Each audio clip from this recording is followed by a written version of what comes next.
Hi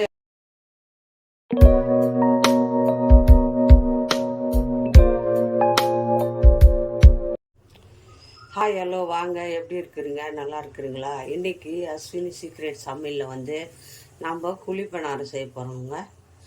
காரம் போட்டு குழிப்பணியாரம் எப்படி செய்கிறது பார்க்கலாம். பாருங்கள், ஒரு கடாய் வச்சுக்கிறேன். கடாயில் ஆயில் ஊற்றிக்கோங்க. கொஞ்சமாக ஆயில் ஊற்றிக்கோங்க.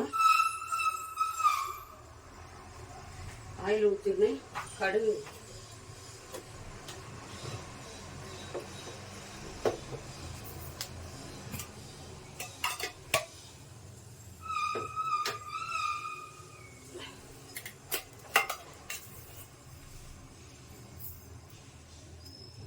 பாருங்கள், கடுகு போட்டுக்கோங்க.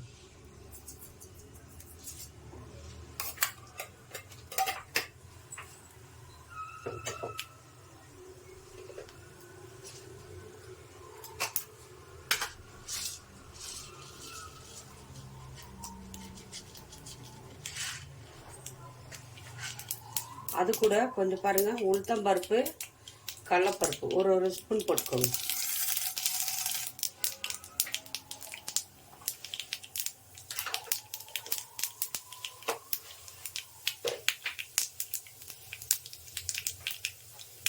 பாருங்கள், அது கூட வந்து நான் பச்சை மிளகா, கருவேப்பிலை, கொத்தமல்லி, வெங்காயம் ஒன்று நல்லா பெரிய வெங்காயம் எடுத்து பொடி பொடியாக நறுக்கி வச்சுக்கிறேன். பாருங்கள், வெங்காயம், பச்சை மிளகா, கொத்தமல்லி, கருவேப்பிலை.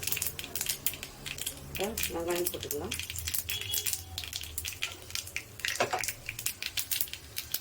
நல்லா கடலைப்பருப்பு சிவந்த பிறகு வெங்காயம் போட்டுக்கோங்க. வெங்காயம், பச்சை மிளகா எல்லாத்தையும் எல்லாமே போட்டுக்கோங்க.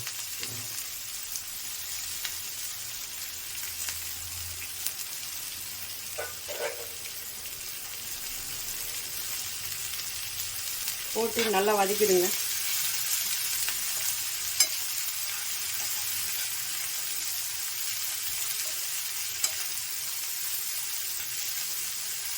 இதுக்கு கொஞ்சம் உப்பு போட்டுக்கலாம், சால்ட்டு.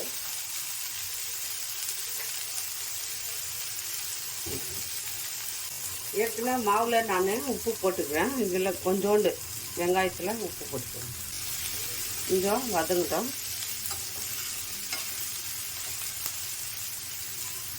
பாருங்கள், நல்லா வெங்காயம் வந்து வதங்கி வந்துடுச்சு. இந்த மாதிரி வதங்கினா போதும். இப்போ நம்ம மாவில் இதை போட்டுக்கலாம். பாருங்கள், தோசை மாவு எடுத்து வச்சுக்கிறேன். தோசை மாவில் தான் சுட போகிறோம். ஆஃப் பண்ணிவிட்டு இதை அப்படியே மாவில் கலந்துடணும். பாருங்கள், நான் வந்து கொஞ்சமாக தோசை மாவு எடுத்து வச்சுக்கிறேன். அதில் தான் நான் செய்ய போகிறேன். பாருங்கள், அதுலேயே வெங்காயம் எல்லாம் போட்டாச்சு. நல்லா கலக்கிடுங்க. இப்போ இதை கலக்கிட்டு நம்ம குழிப்பணியாரம் சட்டியில் ஊற்றிக்க வேண்டியது தான். ஏற்கனவே மாவில் வந்து நான் உப்பெல்லாம் போட்டு வச்சுக்கிறேன். இப்போ இது போட்டு நான் மிக்ஸ் பண்ணிக்கிறேன். அவ்வளோதாங்க, சிம்பிளாங்க, ஈஸியாக பண்ணலாம், சீக்கிரம் பண்ணலாம், நல்லா டேஸ்டியாக இருக்கும். நம்ம தாத்தா பாட்டி காலத்துலேருந்து இந்த குழிப்பணியாரம் சாப்பிட்றாங்க. யாருக்கும் பிடிக்காது இருக்காது, எல்லாருக்கும் பிடிக்கும். குழிப்பணியாரம்னாலே எல்லோரும் சாப்பிடுவாங்க. சிம்பிளாக இந்த மாதிரி பண்ணி கொடுங்க, ரொம்ப விரும்பி வீட்டில் சாப்பிடுவாங்க. பாருங்கள், குழிப்பணியாரம் சட்டி வச்சுட்டேன். பாருங்கள், தவா காஞ்சிடுச்சு. இப்போ நம்ம இது கூட ஆயில் ஊற்றிக்கலாம். ஆயில் ஊற்றிக்கோங்க. ஆயிலோ நெய்யோ உங்களுக்கு எது பிடிக்குதோ அதை ஊற்றிக்கோங்க.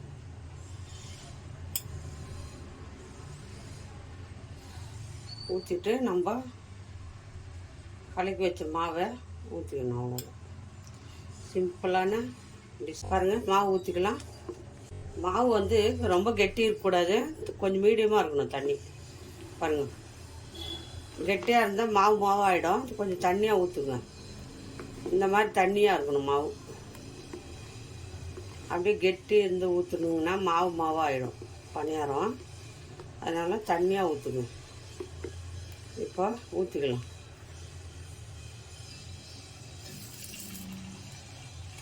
கொஞ்சம் கொஞ்சமாக ஊற்றிக்கோங்க, மேலே வந்துடும். இது சின்ன சட்டி. முதல்லையே நடுவில் ஊற்றாதுங்க, ஏன்னா அதுதான் சூடாகிட்டு இருக்கும், அப்போ எடுக்கிறது கஷ்டமாகும்.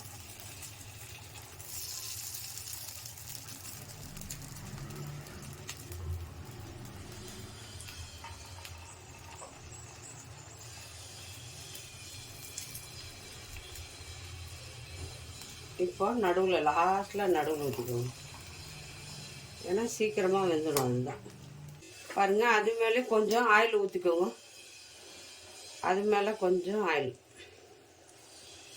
ஊற்றிட்டு ஒரு மூடி போட்டாங்க.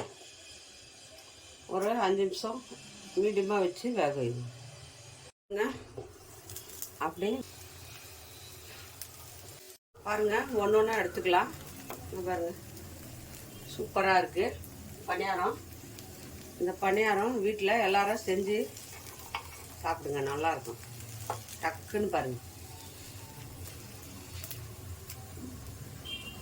ஹாய், ஹலோ, வாங்க பாருங்கள். சூப்பரான குழிப்பணியாரம் ரெடி ஆயிடுச்சு. சூப்பரான குழிப்பணியாரம் ரெடி பண்ணிட்டோம். பாருங்கள் எவ்வளோ சாஃப்டாக இருக்குது.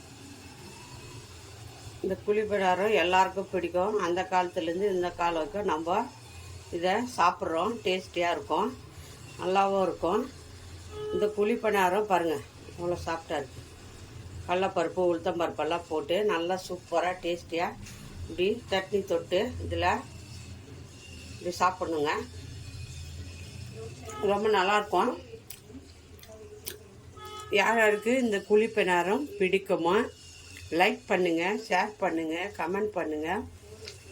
மறக்காத அஸ்வினி சீக்ரெட் சமையலை சர்ப்ரைஸ் பண்ணுங்கள். இன்னொரு டிஷ்ஷில் பார்ப்போம்.